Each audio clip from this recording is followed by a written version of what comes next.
So I'm always reading your comments, getting ideas for videos, and someone mentioned what to do with an inflamed digestive tract. That's what I'm going to talk about. The first thing I want to bring up is what is the function of your digestive tract?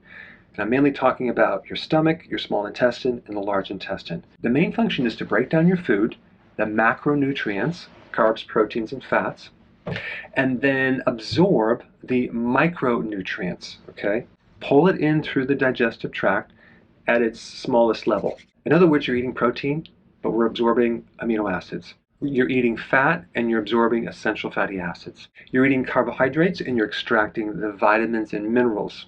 And then part of the undigested fiber is taken care of from your own microbes. If you have any inflammation in any part of your digestive tract, you're going to have a very difficult time absorbing, okay?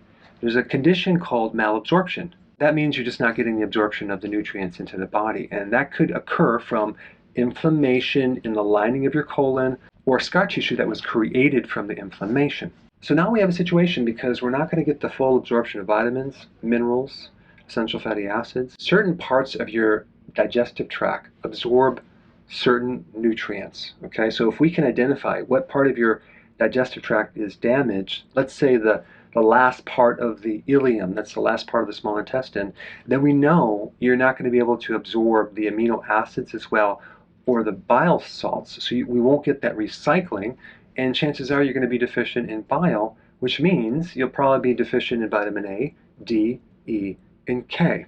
And also, 90% of all your digestion occurs in the small intestine, okay? So if your stomach doesn't have enough acid, or your gallbladder doesn't have enough bile, or your pancreas is not releasing the enzymes, and you're going to get something that ferments too much, so you're going to get a lot of bloating and pain in your small intestine. And so there's a number of things that create inflammation.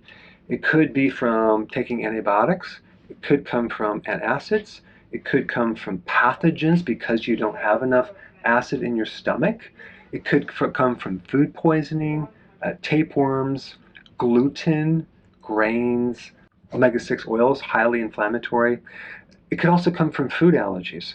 It could be from nuts or dairy. Or it could be from fiber because there's already pre-existing damage and it's just tearing up your colon. So regardless of the cause of inflammation, there's several things that you can do. Number one, you may want to go carnivore for a while because people with gut issues do better on carnivore at least for a couple of months, okay?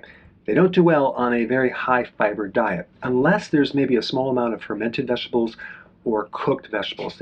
They can possibly handle that, but depending on the damage, you might not want to add fiber. However, this is interesting. Normally, wheat has gluten, it'll tear up your stomach. But if you have wheatgrass juice, a high quality, I'm talking organic, raw wheatgrass juice, or its powder, that comes without the gluten. That comes without the fiber, and that can create some major relief in your intestinal tract, especially if there's any problems with ulcers and inflammation or irritation or gastritis. Because the wheatgrass juice powder, it's without the fiber, it's not wheatgrass, this wheatgrass juice powder, has a lot of phytonutrients, including chlorophyll, that's incredibly healing for the internal lining of your digestive tract. So if you have any gut issues or any inflammation, that would be one thing I would highly recommend. I'll put a study down below that was a pretty hardcore, double-blinded study showing some really good results. Okay, the next thing you need to do is fasting, okay? Definitely regular intermittent fasting as well as periodic prolonged fasting. That's going to give the digestive tract a chance to heal. You're going to create a condition called autophagy, which is going to help repair the lining of your colon, very important. Vitamin D, at least 20,000 IUs because it's a very powerful anti-inflammatory. And if you have gut damage, you're going to have a more difficult time absorbing vitamin D as well as calcium. And then you also want to replace what's missing. Let's say you're low in hydrochloric acid, or you're low in enzymes, or you're low in bile, or you're low in your good bacteria. So anyway, that's my recommendation if you have an inflamed digestive tract.